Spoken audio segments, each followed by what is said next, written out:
Om Shanti.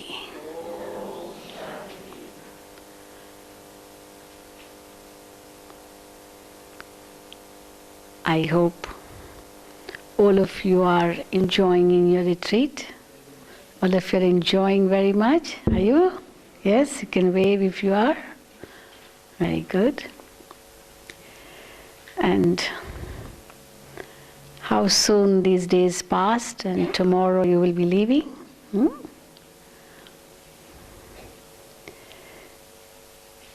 I have been given a very interesting subject to speak on. The law of sow and reap, which in scientific terms we call it as the law of cause and effect, or the law of action and reaction. And a very, very basic theory.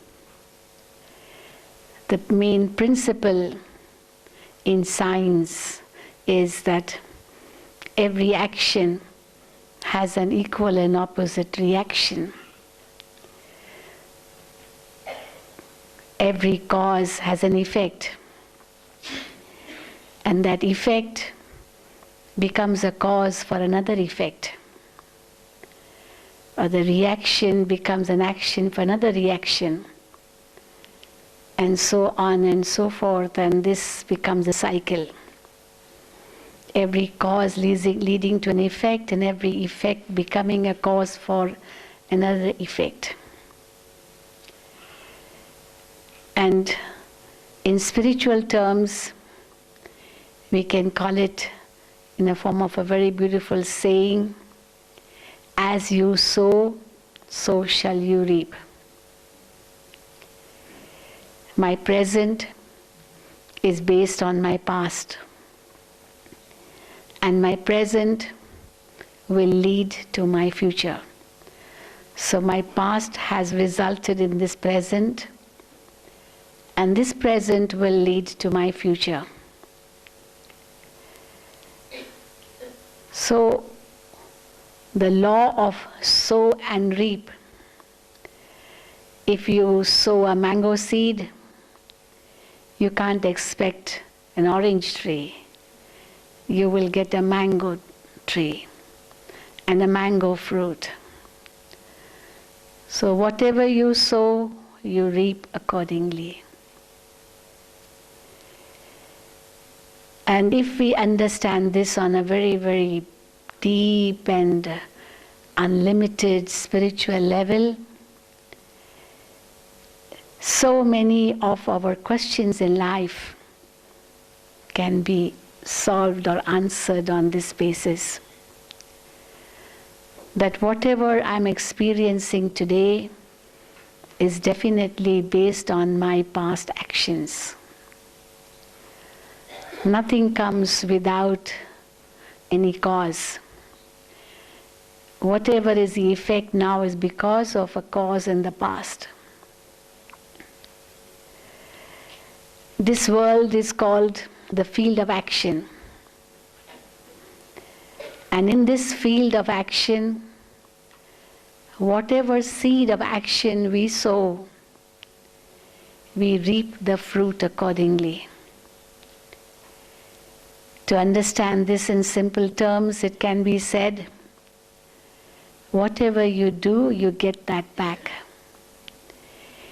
If you give sorrow to someone, you cannot expect happiness. You will definitely get sorrow.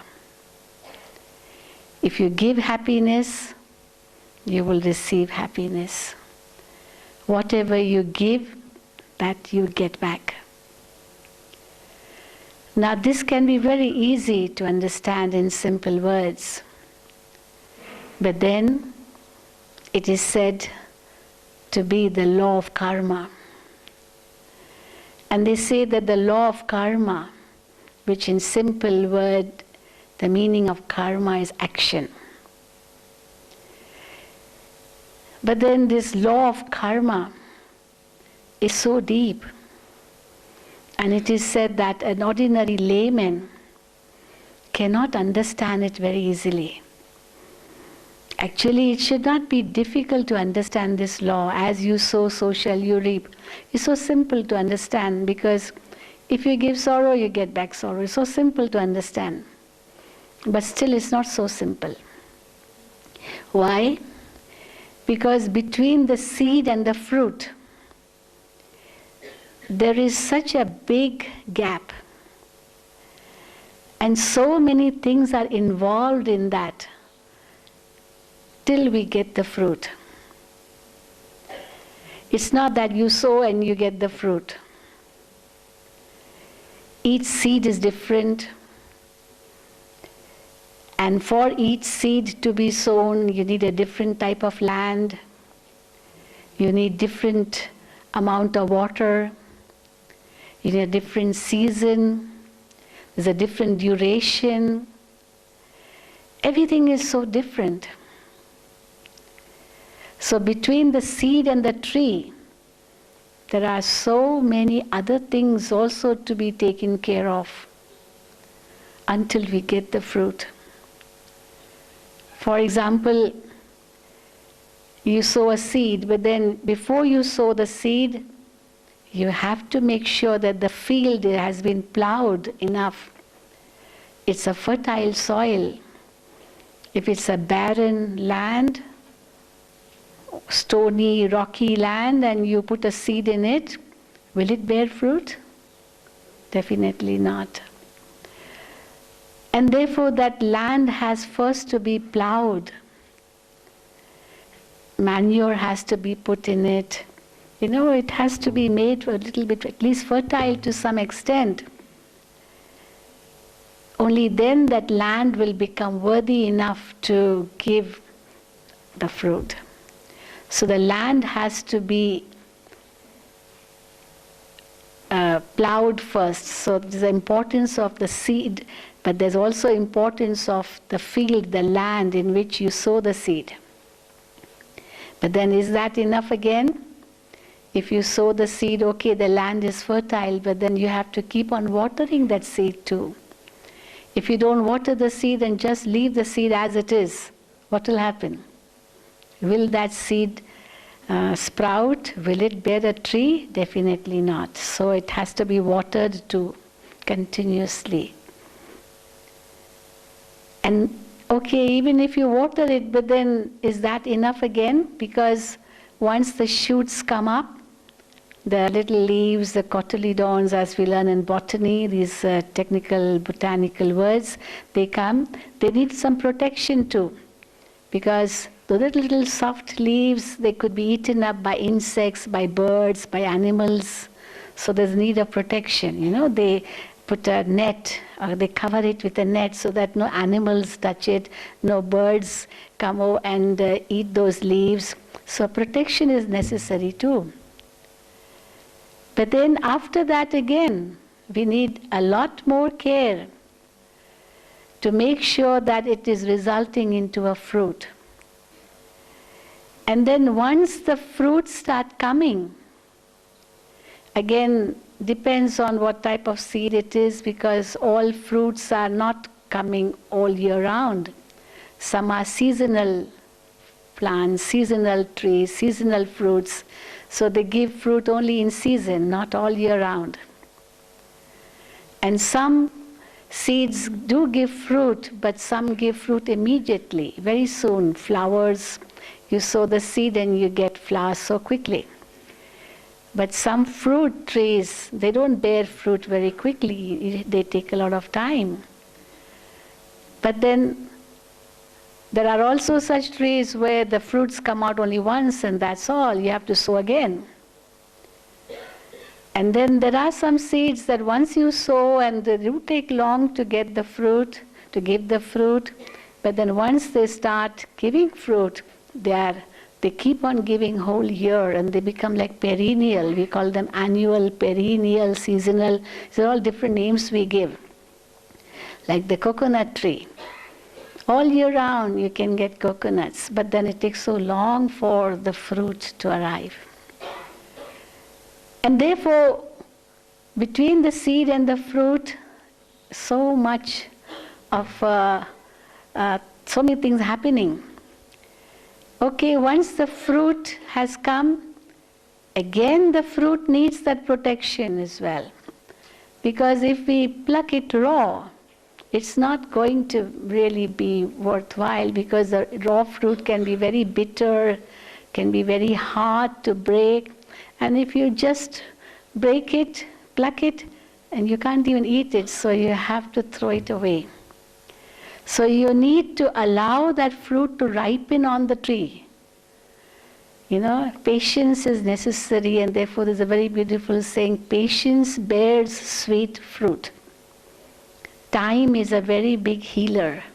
So patience is again necessary to allow that fruit to ripen on the tree. If it ripens on the tree, it becomes very sweet. And then, once the fruit is ready, eat it. Who's stopping you? It is your tree, your fruits, you have worked hard on it, so most welcome, eat it. But we know many people, they have lots of fruit at home, but then they are rotting in the fridge. People don't have time to eat. Neither do they have time to eat, nor do they have time to share with anyone else.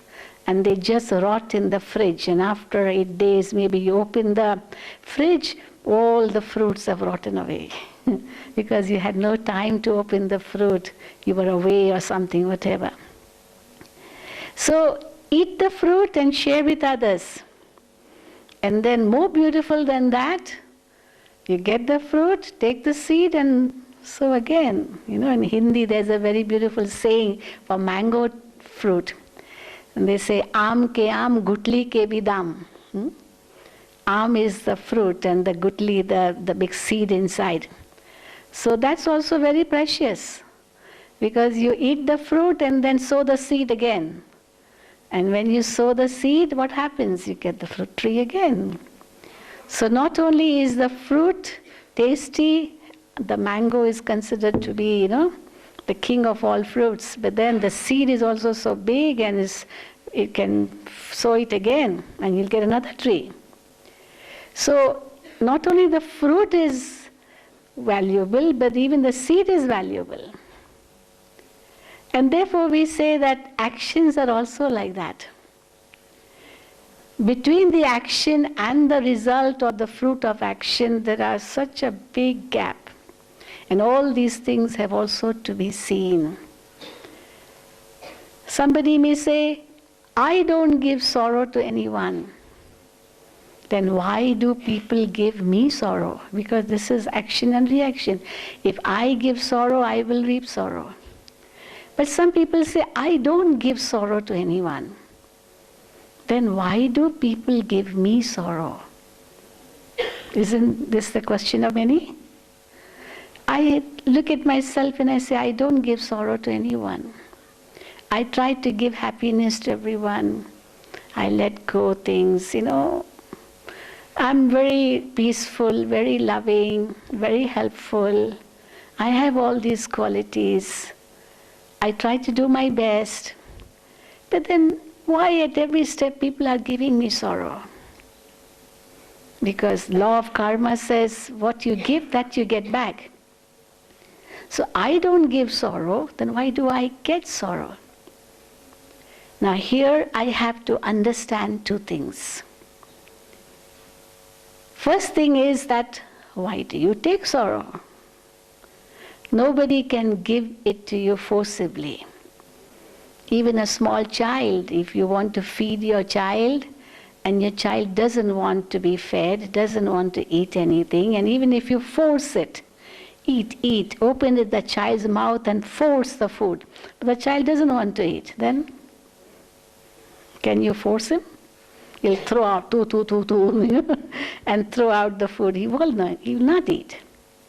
Doesn't want to eat. So too, you cannot force anyone and give him something by force. It's up to him to take it or not take it. There's a very beautiful story on this. Sister Bharti was saying, I'm very famous for telling stories. And the story goes of Mahatma Buddha. I don't know if you know it, if you've heard of it. Mahatma Buddha, he went to one village, and there was one person who was very much against him, very much against him. He used to abuse him a lot. And when he went there, people told him, don't go there, that person is very bad, he's very abusive. He will insult you. He said, it doesn't matter. There are many stories about Angulimal also, all that. But then this story is that when he went there, that person came and started abusing him like anything. But Mahatma Buddha was undisturbed. He did not reply, he did not react. And after maybe half an hour of insults, he kept quiet. How long could he go on insulting? He maybe lost his words, what more to say.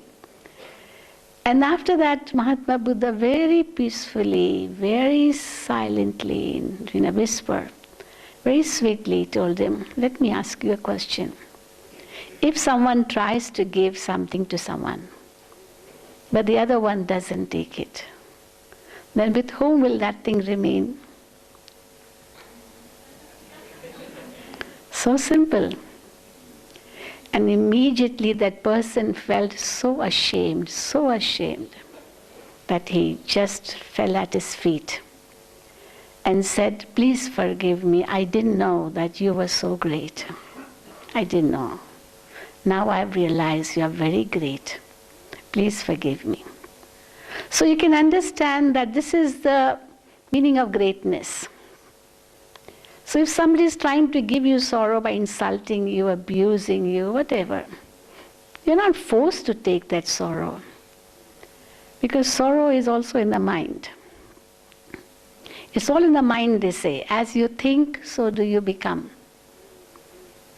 And this is what meditation helps us. We create the self-respect in us. Who am I? And whose am I? What am I? Why am I? All these spiritual questions I answer to myself, and this uplifts my self-respect. It boosts my self-respect. The big difference between self-respect and ego. Ego is hurt very quickly. Ego is like a glass house. A glass is all made of glass. Any stone, it can break that glass. But ego too can result in feeling that insult of somebody easily because I have that ego. And if somebody tells me something against it, immediately I'm hurt. But if I have my self-respect, which means I know who I am, I'm a peaceful soul, I'm a loving soul, I'm a blissful soul, I'm a pure soul. This is the consciousness I keep. For meditation, we have to keep this consciousness. And I'm the child of the Supreme, the highest on high, Almighty. So if I am that elevated, then even if somebody insults me, what does it matter? That soul doesn't know who I am. Doesn't matter. It's like, a mad person, a drunk person, supposing he's walking on the street. He's drunk. He's a little bit insane. And he starts shouting at you. Hey, So what do you do at that time? And he's not mentally fit. So what do you do at that time? Do you get angry with him? Do you feel hurt? What do you feel? You feel sorry, don't you? What do you feel at that moment? You feel sorry for that person. Poor thing, doesn't matter. So why you feel sorry and not hurt or angry? Because in your consciousness is that this person is not in his true state. His state of mind is not very good at this time. Therefore you feel sorry. So because I feel sorry and I don't feel hurt, I don't take the sorrow. No? So, do I have to take the sorrow forcibly? No, I don't have to. Nobody can forcibly give me sorrow. So if somebody says, I don't give sorrow to anyone, but why do people give me sorrow? The simple answer is, why do you take it? No one can forcibly give it to you. It's all in your mind. And then you may say, but then that person is telling everyone that I'm giving him sorrow, I'm giving him sorrow. Then we say, now go back to that person. It is his karma that is actually giving him his sorrow, not your karma. See, I did not give sorrow, so I cannot get it back. But if he is feeling that I'm giving him sorrow and therefore he or she is giving me sorrow, but if he is feeling sorrow, it's not because I have given him sorrow, but it is because his karma as such that he is feeling the sorrow himself. That's why he's trying to give me sorrow. So he's experiencing sorrow because of his own karma. It could be because of his, his own guilt. It could be because of his own imagination. It could be because of his own doubts, the doubts, imagination, own guilt. All these things, these factors come and they lead to the sorrow within. Suspicion, doubts, imaginations, all these things, they are such subtle mental weaknesses of a person. And when they start coming in the mind, that person will definitely experience sorrow. And then he won't blame himself. This is it's really ironical that people, even if it is their fault, they hardly want to accept it is their fault because of their ego. They think others are responsible for their sorrow, It's so easy to point out mistake of others. You like this, you like that. But indirectly at that time, 3 fingers are pointing towards whom? Towards me. So okay, that person may be at fault, but only 1/4, but 3/4 is my fault. I have to change. I can't expect the other one to change. I can't force him to change. I can't force him to accept what I want to give him. But I have to change. I definitely have my own mastery. I can change myself. And therefore, if somebody thinks that I'm giving sorrow, but I am not giving sorrow, then if he is feeling sorrow and trying to give the sorrow to me, don't take it. And if he is feeling the sorrow, then have mercy on him. Feel sorry for him, that it is his own karma which is leading to his sorrow, not your karma. And therefore you will feel the relief, because you are very clean at heart. Now this is one aspect of understanding the law of karma. The second aspect of understanding the law of karma is that very many people say that I don't speak lies.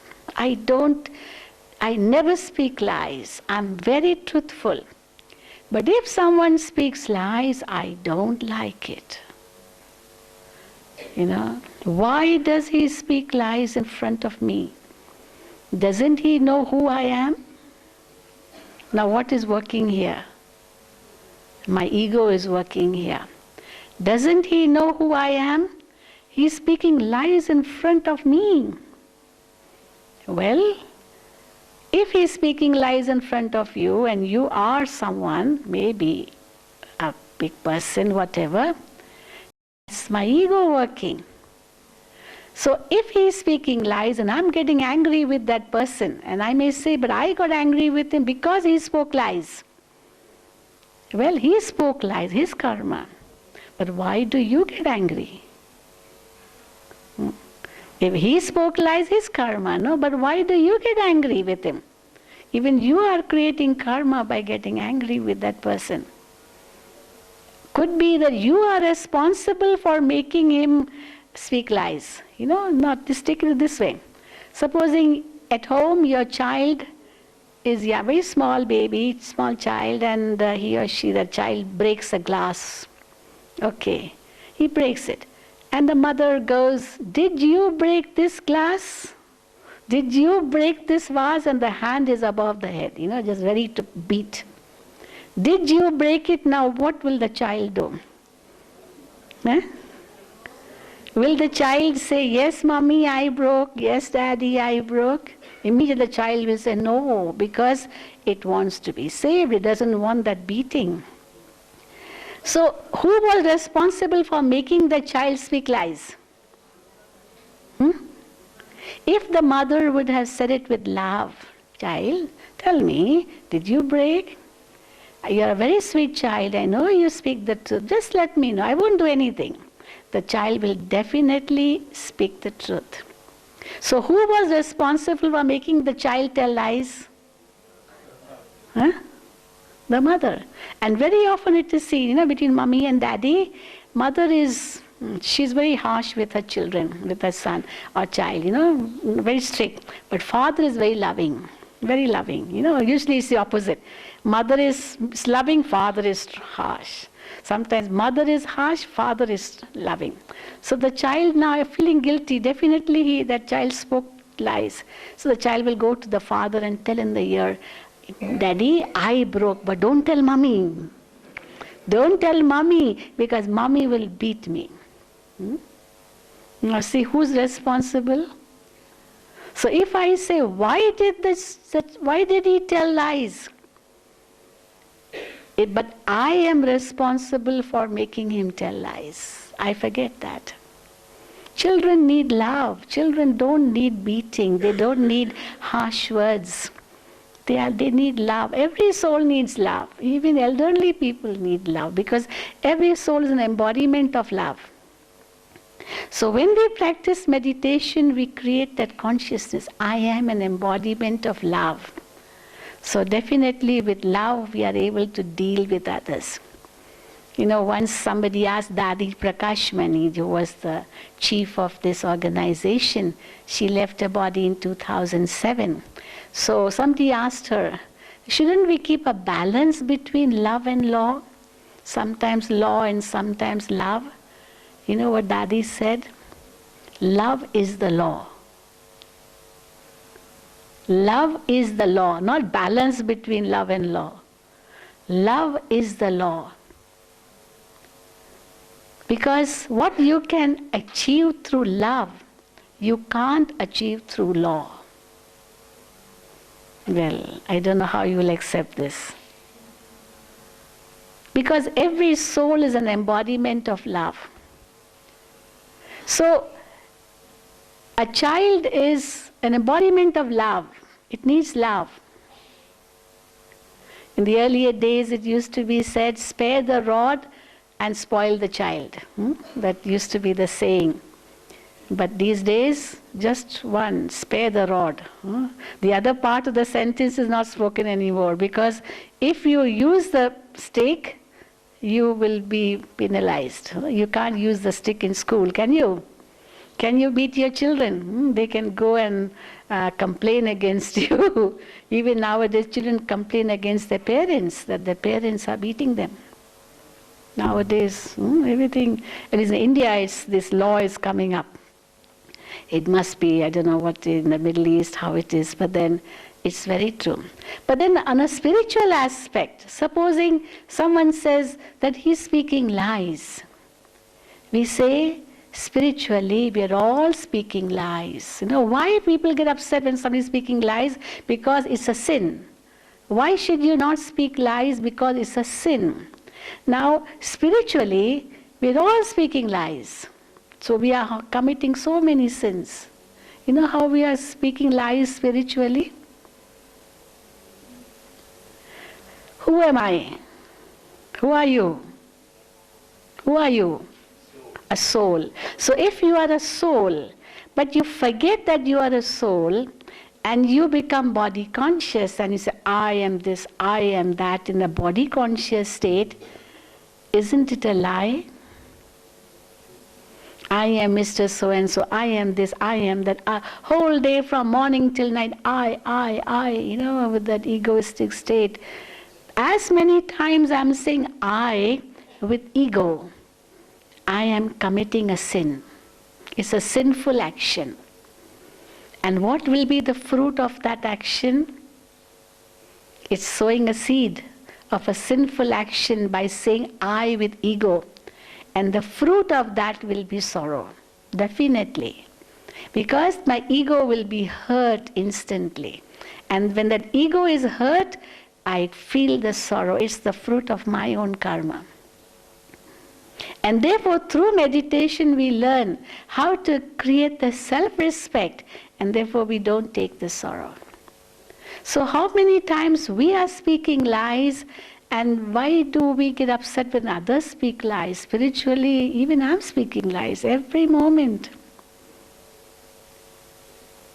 Okay, somebody may say, yes, speaking, I understand this, I'm a soul, but then sometimes I do forget, but then if somebody steals something, I get very upset, or takes something without asking.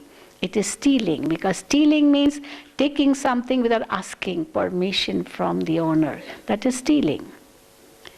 Well, somebody may say, I don't like if somebody takes without asking me. Why didn't they ask me? It was stealing. I said, okay, it is. Why you get upset when somebody takes without asking, you call it stealing? Because it belongs to me. It belongs to me. I'm the owner, and I'm attached to it, and somebody takes it away without asking. At least he should have asked me, can I take? That is respect, that is manners. We say all these things. Okay, he took it, and I got upset. And I say it was mine. And he took without asking me. Okay, spiritually, is anything mine? When the soul came in this body, even this body, first of all, didn't belong to me. I didn't have this body. I entered this body, got this body, okay. Then I got possessions. Before, when I was born, I didn't have any possessions. Naked, the child is born naked. Okay, I gathered many things, took many possessions. I have everything now, much more than I need. There's a saying, needs are not many. We don't need many things, but wants can be unlimited. I want. That is why there's a very beautiful saying that there's everything for one's need. Mother Earth has provided everything for our needs, but there is nothing not for our greed. So if wants are there, then they are unlimited. And we gather things, unlimited of them, and when we really don't know where they are in time of need, we don't even know where we have kept those things. We keep searching for them. So what's the use of having something and not being available when you really need it? Because you don't know where you have kept it. You have so many, but at the time of need, it's no more found. And also if we go to see that when a person dies, does he really take anything with him? We gather things so much we gather as if we are going to live for hundreds of years. And we don't even know what's going to happen the next moment. How long we are going to live in this body, we don't know. Such is the state of this world today. Every day we hear of news, every day of this happening, that happening, so many people dying, this, that, planes crashing, every day we are hearing. We are good, we are not no more in having any news of what's happening in this world. Did you read the newspaper? Did you watch the television these past 4 days? So you are in heaven already. Because in heaven such things don't happen, and no news is good news. And so what happens every day? Plane crashes every day, wars happening every day, this happening, terrorist attacks happening every day, so much. You open the newspaper, the headlines are all these things. Scams happening every day, corruption, adulteration, rapes, what not. This is Kali Yuga, what we say. But you are in a heavenly world and sitting here, good, no news is good news. But then what I'm saying is that supposing somebody takes, and I get so upset, why did he take mine? So if you say mine, the amount of times you say my, you are committing that many sinful actions. Because attachment to anything will lead to a sinful action. So anger will lead to a sinful action. The ego results in anger.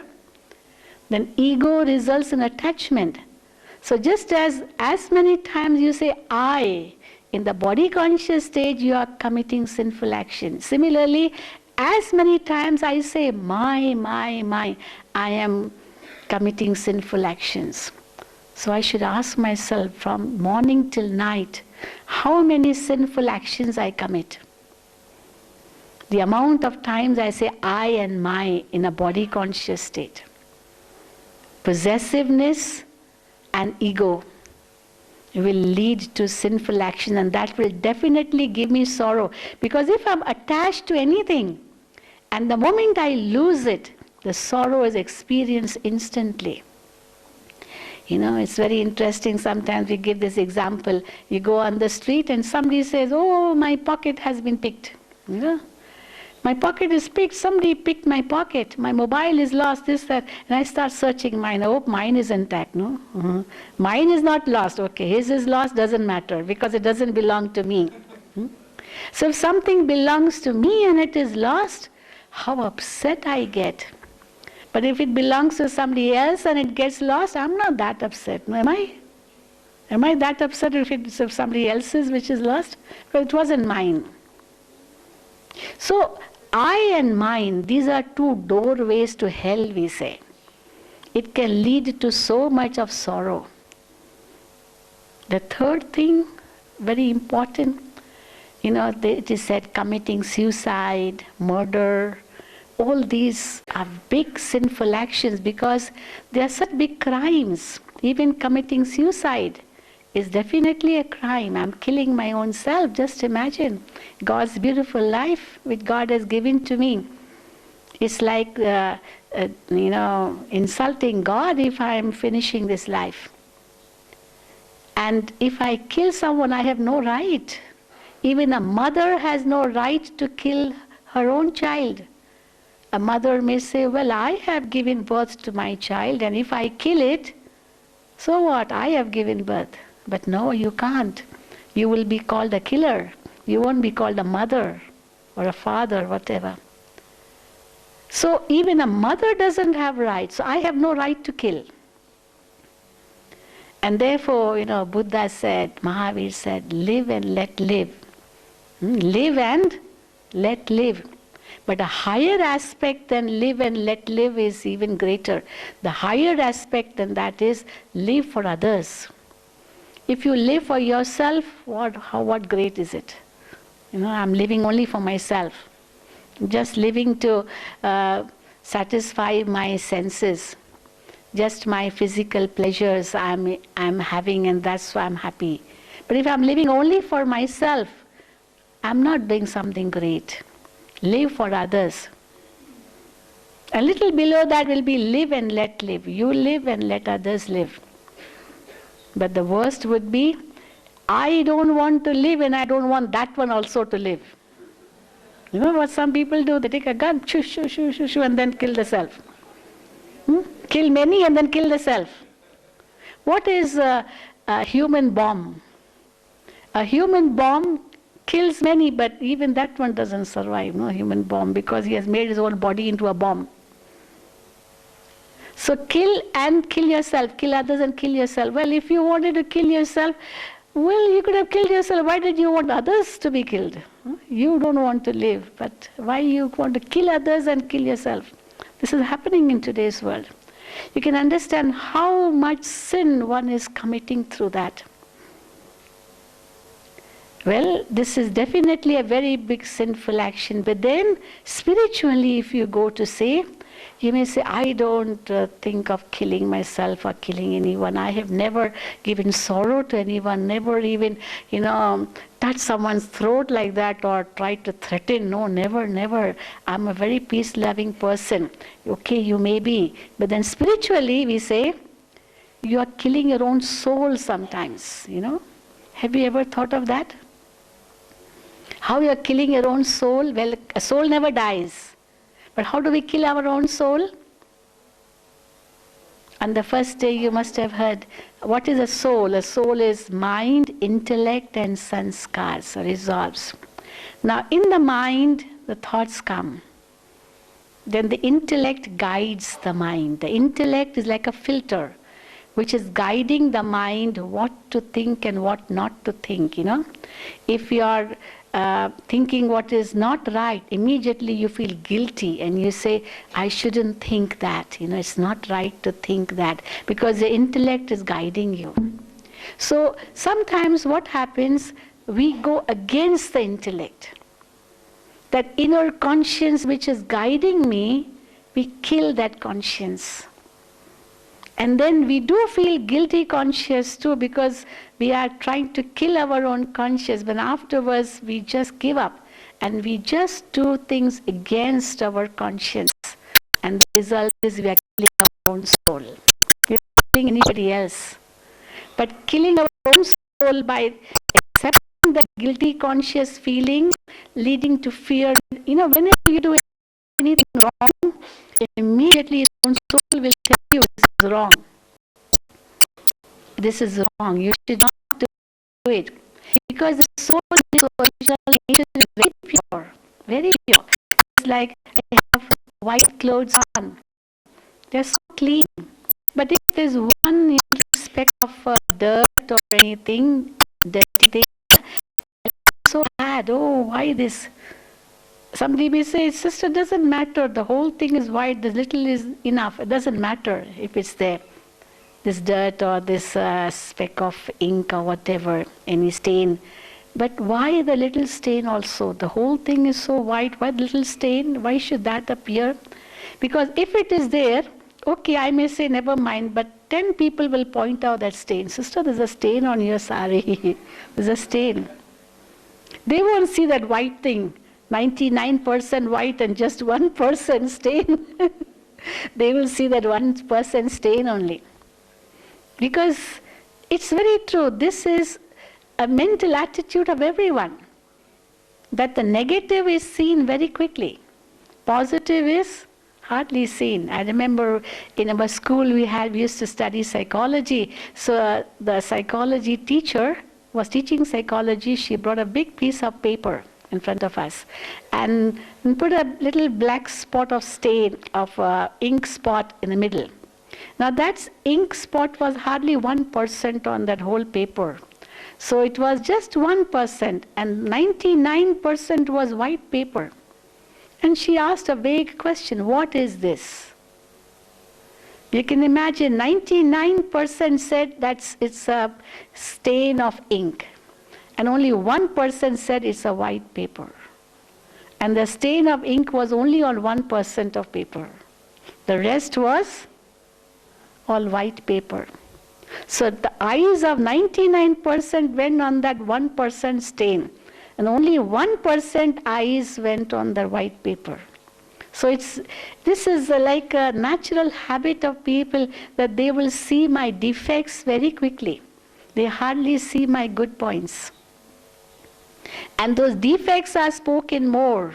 The good points are also spoken, but then the negative points are spoken more. Because that becomes news, Good things hardly become news. In the media, they say, what is news? Only the bad news is news. Good news is never news. It's hardly exposed. And the bad news is exposed like anything. And if there is no bad news at the beginning, on the front page of any newspaper, we say, oh, today not much news. Because no bad news. So what I'm trying to say is that internally, how by suppressing our conscience, by feeling guilty and then just giving up that guilt also, and just doing anything against the soul, this is like killing the soul. So I may not be killing the body, but I'm killing my soul. And how much sorrow am I giving to myself? I may not be giving sorrow to anyone else. But even if I'm giving sorrow to myself, even that is a sinful action. So how much sorrow we give to the self? don't we? And then we feel so guilty inside. We start regretting, repenting, even crying, and suppressing the self. This is like killing one's own soul. Because every soul is a free soul. We love freedom.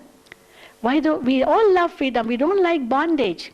But I'm binding myself in my own dealings, my own wrong actions, because whatever wrong I do, I only know, and God knows. Nobody else may know.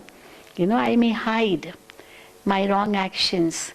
Well, this again is the weakness of people. If they do something good, they want to expose that. I did this, I did that, I did that. But if they do something wrong, they tell everyone, please don't tell anyone. Please don't tell anyone. Because they don't want the wrong things to be exposed. They don't want it. And if any wrong is known, it's exposed like wildfire. So they don't want it to be exposed. But let me tell you again, this again is a law of karma. If we do something wrong and we tell the truth, I did this wrong, I'm very sorry, we become so light, so free. Because we have spoken the truth. Now it's up to them what punishment to give or whatever it is. I have spoken the truth. I'm ready to face the truth, or to face the facts, or face the result.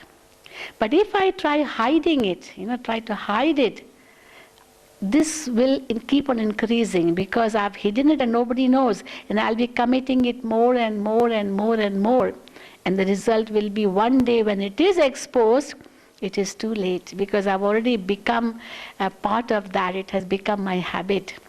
And let me tell you, those habits, they are not formed in one day. They have been because of repeated actions. Somebody smokes once, and he may say, I spoke only once, but that one action can lead to another action, to another twice, thrice, 10 times. How do chain smokers, become chain smokers? They were not born smokers, but why do they become chain smokers? Maybe one smoke only at once, but then if somebody saw you smoking maybe once in a year, what will he call you? Oh, he smokes. Huh? You will say, no, I smoke only once a year. But the one who saw you only once a year, he will say, yes, I saw him smoking. So you can't deny it, no? And therefore, habit is not formed in one day. Habit comes from the thoughts. That's why the beautiful saying, watch your thoughts, for they become words. Whatever thoughts I'm creating in my mind, let me not say I'm too clever that whatever I think I never say. One day they will come into words. And watch your words, for they become actions. There are some people who say, I say many things, but I don't do. I say many things, but I don't do. But be careful, whatever you say, one day you'll surely do it. Therefore, what you don't want to do, don't say it. And what you don't want to say, don't think it. So simple. So watch your thoughts, for they become words. Watch your words, for they become actions. But it's not finished here. Watch your actions, for they will become your habits. And habits die hard. So watch your habits, for they will become your personality, your character.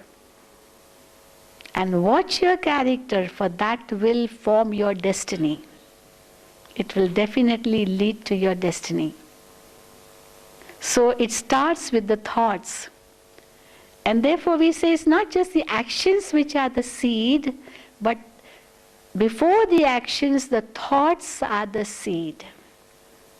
Therefore I have to ask myself, how are my seeds of thoughts? Because that will lead to my destiny, my future. Sometimes we say, I dash your life. Life dash I.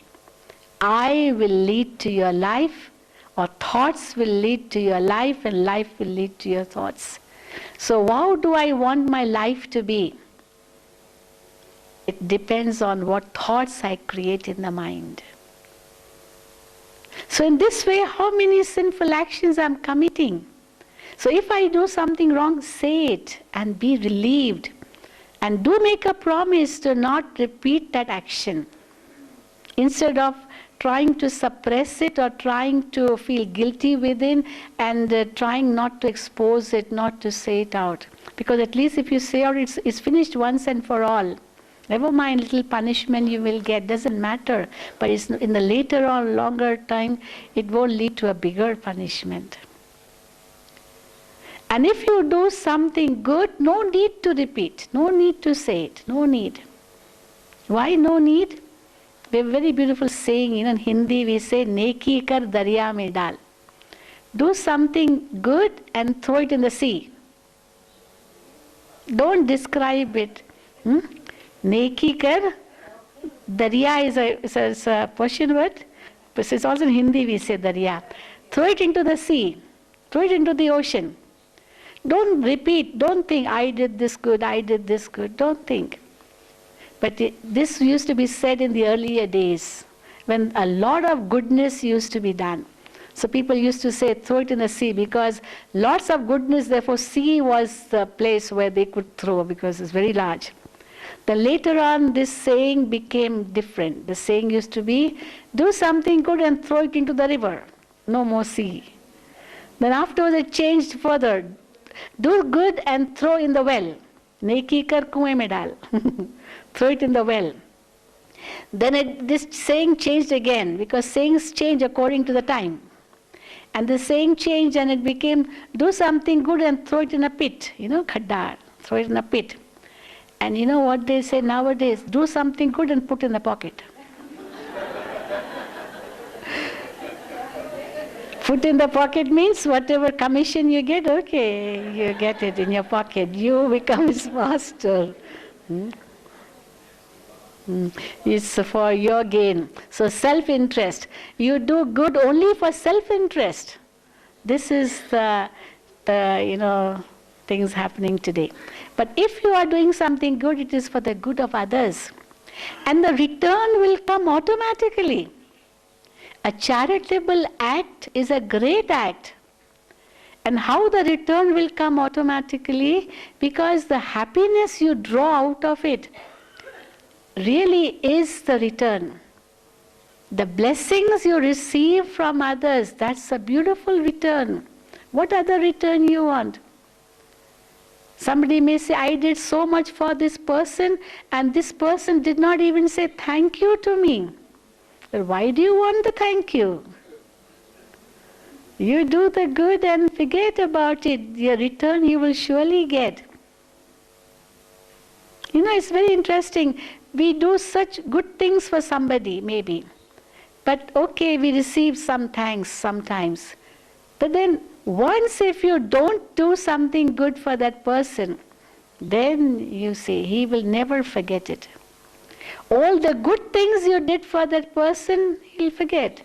But one not good thing you did, that will be remembered again and again. This is the nature of people today.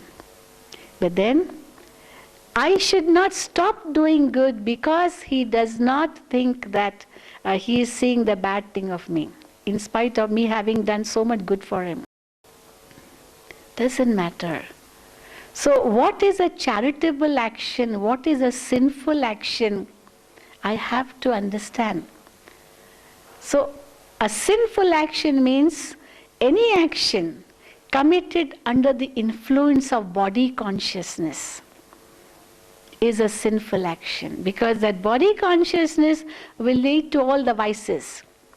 Lust, anger, greed, attachment, ego, prejudice, hatred, jealousy, whatnot. It's a long queue, long list. And all this will be included in sinful actions. And the result is sorrow.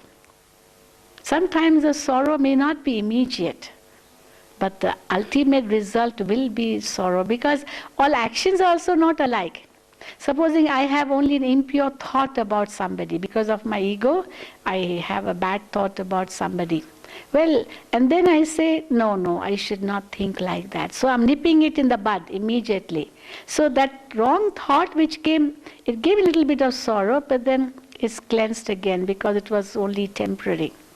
But if I bring into words, I bring into actions, I bring it even further, then ultimately what will happen? It will result in such a big action.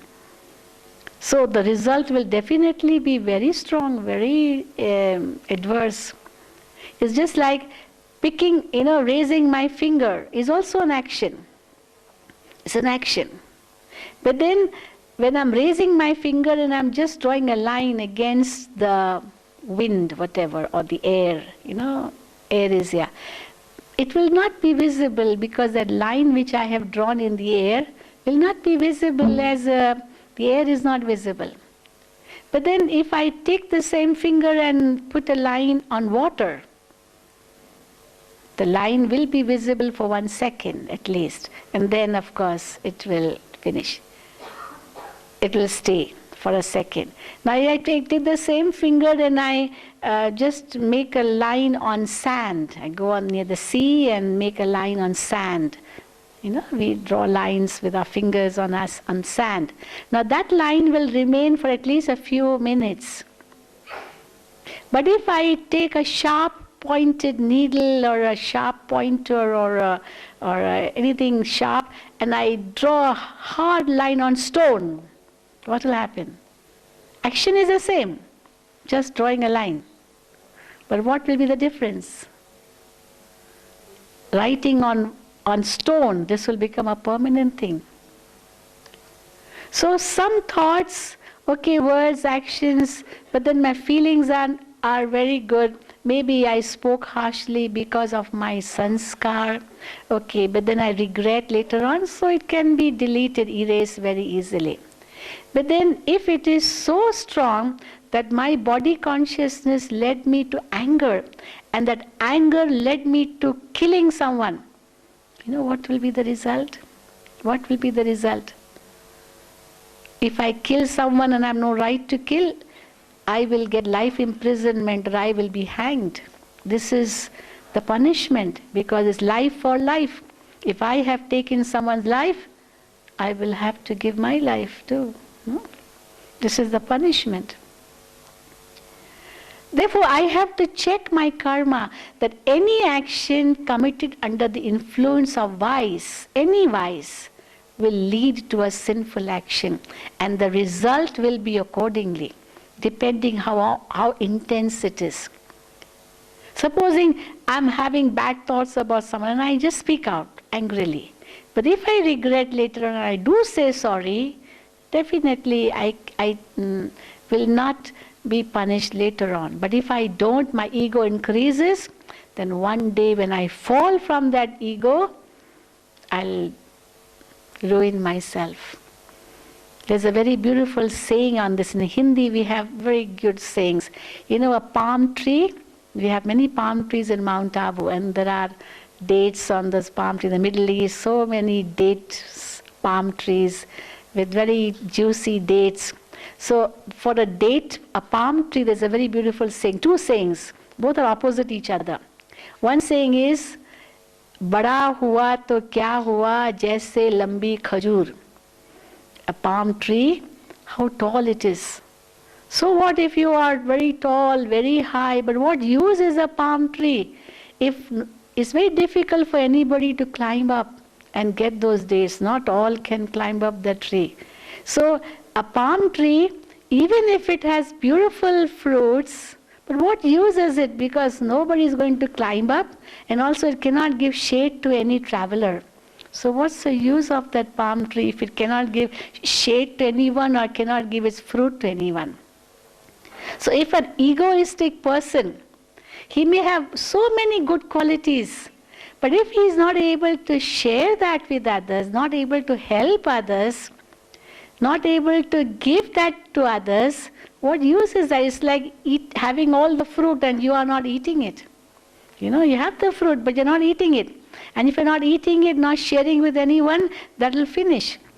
So if my present, whatever I am, is because of my past. So if I have a good understanding, good brain, good health, lots of wealth, is definitely my good karma. And in the past I have done some good karma which has resulted in great good attainments at this time. But what I have now, if I don't use it, I don't make use of it, I don't help others with it, this will finish very quickly, very easily. This is the law of karma. Because I had the fruit but I didn't eat it and I did not give to anybody else. If I have wealth but I'm not using that wealth for a worthwhile cause, I'm not helping anyone, that wealth will finish one day, because when I die, nothing will be with me.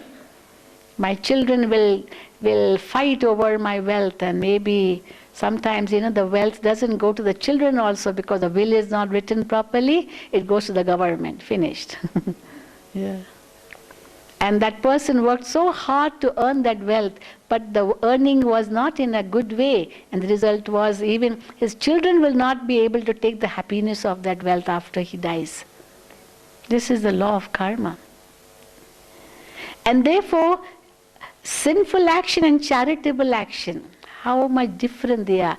Any action done under the influence of any vice will turn into a sinful action, and the result of that will be it will affect our health, it will affect our wealth, it will affect our relationships, it will affect our thoughts, it will affect everything. But a charitable action is completely opposite to that. A charitable action is any action done under the influence of soul consciousness. I am a soul. I see you also as a soul. All are souls. And we break all the barriers, as we see here, all the barriers of religion, caste, creed, color, culture, nationality, all are broken. Why? Because we see each other as a soul and children of one Father. We're all brothers. So with this feeling, when we are looking at each other, all our thoughts, words, actions will become charitable actions. Because I see myself as a soul, I see you as a soul, and my vision becomes pure because I see you not just as a soul, but as a pure soul, as a peaceful soul, as a loving soul. And I'm also a peaceful and loving soul. So when I see you with that consciousness, the barriers are broken. And when I see you as a child of the Supreme, I am also the child of the Supreme. There is so much love for one another. But in the world today, all these barriers are there. This is why more and more sinful actions are being committed. And more sins are coming on our head in the form of a burden. So charitable action means every action done with that consciousness of the soul and the child of the Supreme, and the thought of sharing what I have with others. Because I brought nothing, I take nothing with me. My only good karma or bad karma, whatever I do, will accompany the soul, nothing else. So if physical things are not going to accompany me, then why not whatever I have, let me share with all. And when I'm sharing with all, definitely the blessings I receive, I do not want anything else. I don't want money from you. I don't want your belongings. I don't want anything. Just your blessings. Some people, they come and say, when I ask them, you want anything? No, sister, just your blessings. Because blessings are much more important than anything else in the world. We ask for blessings from seniors, from God, from saintly persons, blessings. Because blessings will be really our, credit with us, which we can take with us, which we will have with us when we go in front of God. Because only that will accompany us. There's a saying that every human being has 3 friends. I finish off with one story. Every human being has 3 friends. Similarly, there's a story that one person, he had a case against him and he needed a witness. So he was looking for people who could be his witness, but nobody was accepting. His nearest friend, whom he thought would help him, that one deceived him first. He said, "Sorry, brother, I know you are my friend, but then these matters of court, I don't believe in. I will never go to a court, and therefore please don't tell me to be a witness." Okay, his best friend deceived him. Then he went to his next friend, who was not very best, but not bad also. He used to be a good friend of his. And he went to him, he said, "Well, I can help you. I will just come to the gate of the court and help you to speak up. But I won't stand in the witness box and speak for you. I can't do that." So he deceived him. Then the third friend, who was very remote friend, very rarely used to meet him, but a little friend. So when he asked him, he said, "Yes, why not? I will definitely be your friend and I'll be your witness too." So in life we have three friends. One friend is this physical body and the possessions which we accumulate, mind. This body also, mind.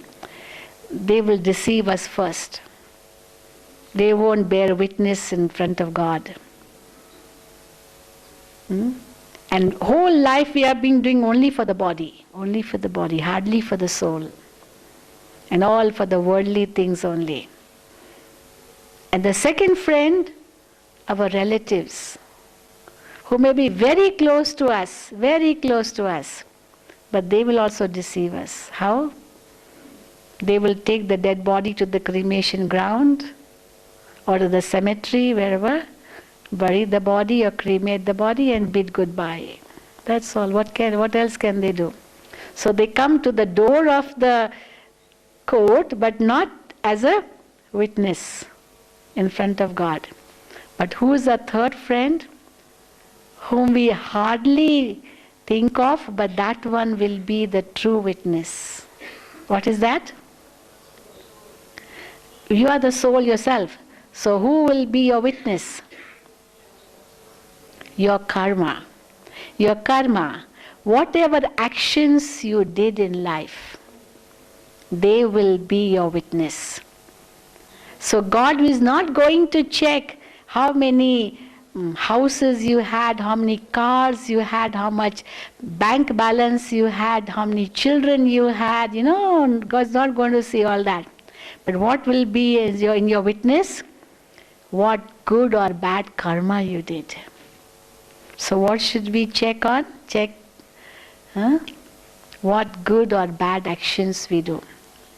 And always think how to get blessings of people, because they will be our witness and not any physical possessions. And once we have understood that, we can really understand the law of karma, the law of sow and reap, the law of action and reaction. If my health is good today, let me make good use of this good health to help others. If I have wealth today, let me help others with this wealth. We say 80% of the people in the world are not having much, and 20% are having the 80% resources of the world. So 20% having 80% resources, and 80% having only 20% resources. And the world is meant for everyone. And therefore, we have to help, we have to share. But then, again, a charitable act is not that you ask for anything. People come here, they say, you don't ask for money, you don't ask for any fees. So what are your charges here? How much do you charge? You go to any hotel, they charge you. Here at the end of the day, end of this retreat, after 5 days, we won't give you a bill. Please, this much money you have to pay. Why? Because you have come to your father's home. So in your father's home, your father is not going to take a bill, give you a bill and ask money from you. We have a saying, it's better to die than to ask. Better to die than to ask. The one who does it on his own is an angel, is a deity. The one who does an asking is a human being. And the one who does not even do an asking is a devil. That's what it is said. So this is God's home. So people, when they ask us, what do we have to give? We say, well, each one is a master. We have a contribution box, okay, you can put in that, each one's own capacity. But what we really ask for is 5 false coins. Are you ready to give that? Are you ready to give the false 5 coins? Which are those false 5 coins? Huh? The vices. Lust, anger, greed, attachment, ego. And then their children, they accompany them. There are many children, these vices. So this is in God's home. You go to any pilgrimage place, you do some charity, some donation. So we say, give your vices here. And go from here as a peaceful, loving, pure soul. So when we go to God, we face God with the righteous actions, the good actions, and we will salute the Supreme. God will also salute us because we will go with respect. So as you have come to God's home, this is what we learn here, this is what we understand here, this is what we experience here, and in this way change the self. Om Shanti. I don't know if you have any questions. You have a question? Yes? Karma of father and mother? Well, if they're karma of father and mother, because if you are born there, definitely you have karma with that soul. No? Yeah. Mother and father also are souls. So you do have karma with them. Definitely. Yes? Yeah? Yeah. Okay. 1 minute. Yes, you want to ask?